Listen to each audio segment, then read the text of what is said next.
movie starts by introducing us to our main character, Captain Marvel. No wait, she's not Captain Marvel, she's Carol. If you don't believe me, listen to what she has to say about the topic at the finale of this movie.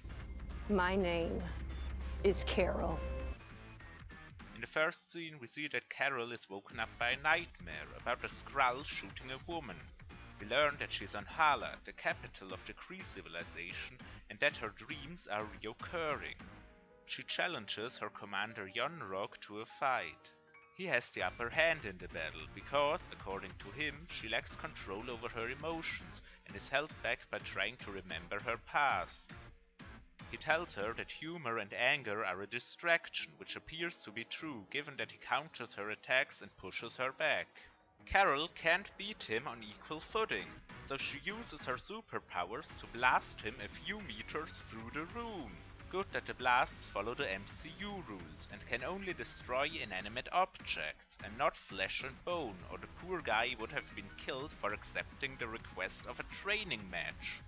This scene begs the question what would happen if Carol was to meet an opponent with similar powers. Would she be outmatched like she was against Yon-Rogg, but with no trump card to pull? Or would she grow in the battle and defeat her opponent by getting better control over herself? This movie doesn't address the question, but luckily Endgame gives us the answer.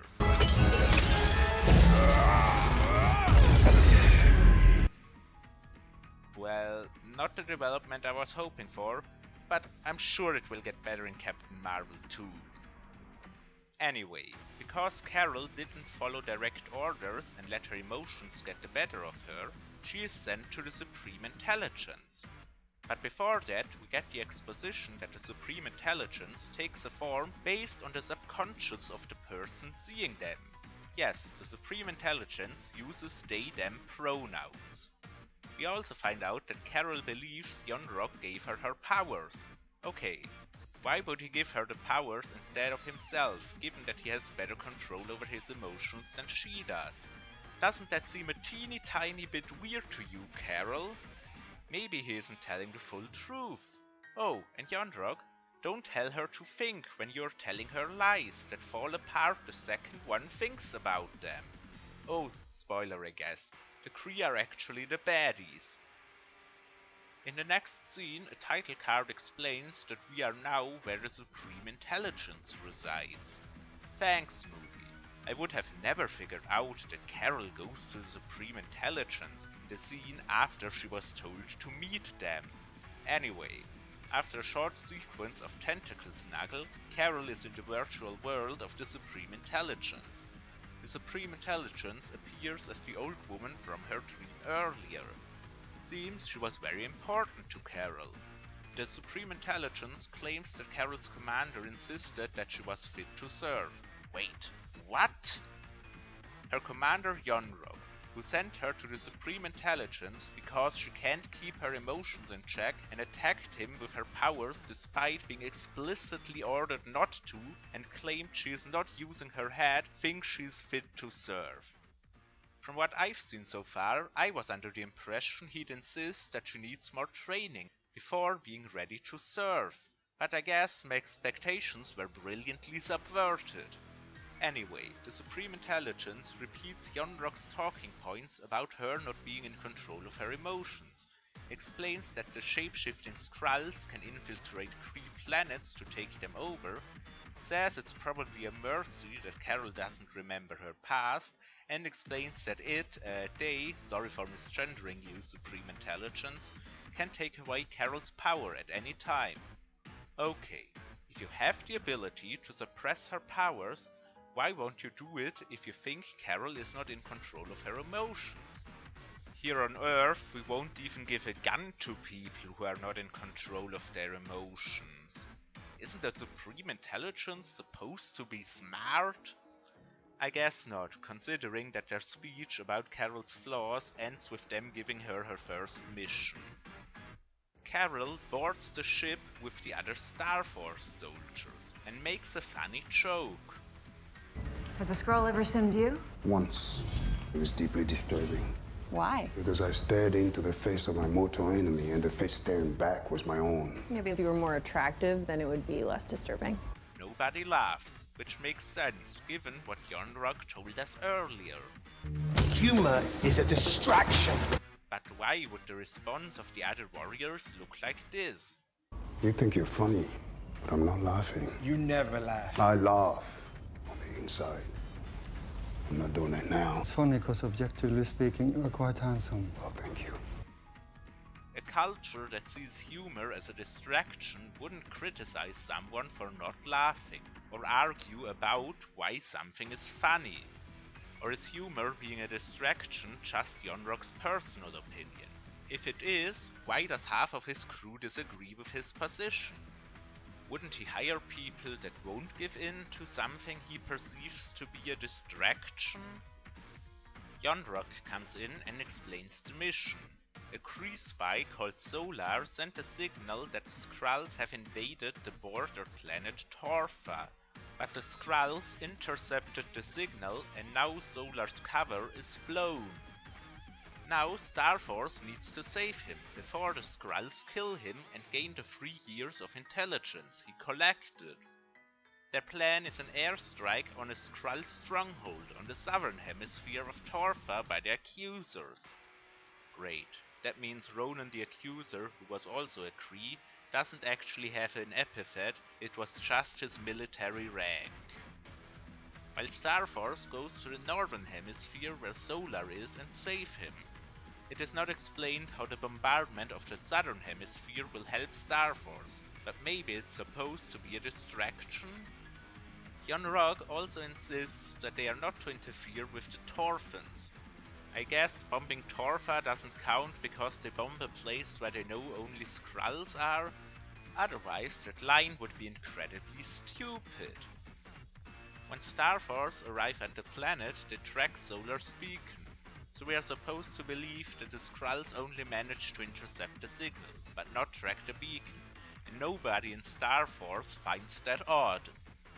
Anyway, Starforce lands and follows the beacon's signal. Minerva and Atlas split from the group to keep an eye on the area from an elevated point.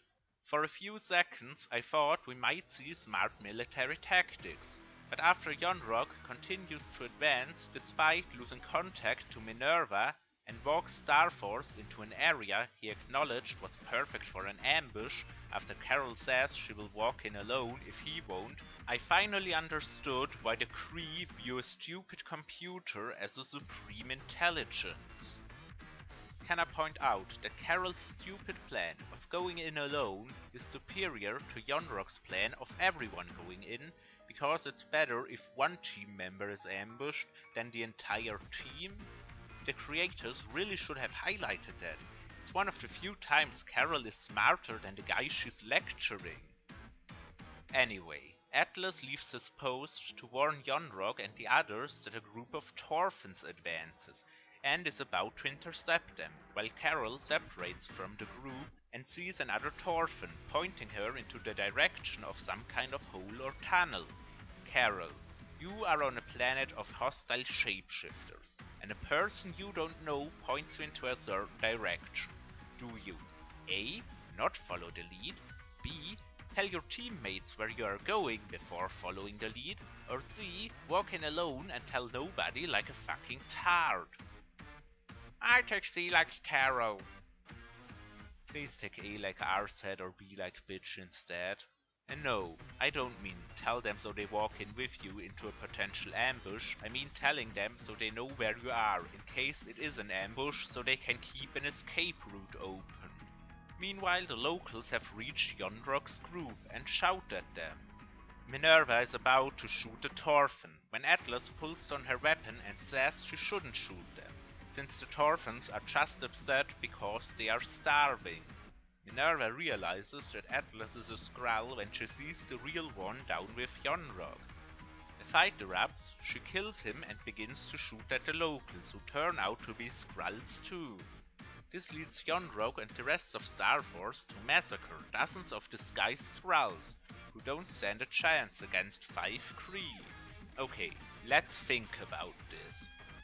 the Skrull managed to sneak up behind Minerva, and instead of shooting her in the back of the head, he takes the stupid risk of showing himself in a form that can easily be discovered as a fake. This then also blows the cover of his fellow Skrulls, leading to their death. Why is everyone retarded? If you need the Skrull to show off his powers, why don't you make him shoot Minerva, hide her dead body, and take her form? This means the cover of him and his comrades isn't blown immediately.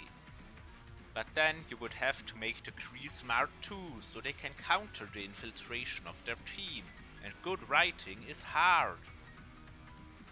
Carol has found Solar and they exchange security codes.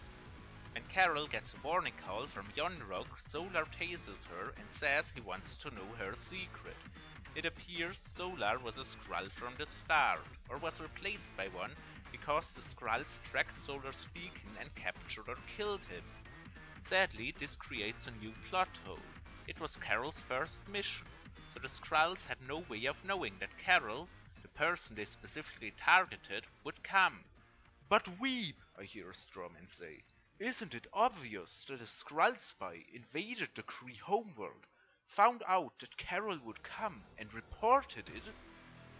Even if that's true, it would mean the Skrulls set up the rescue mission trap first, so the Kree would have a reason to send out a team that happened to include Carol.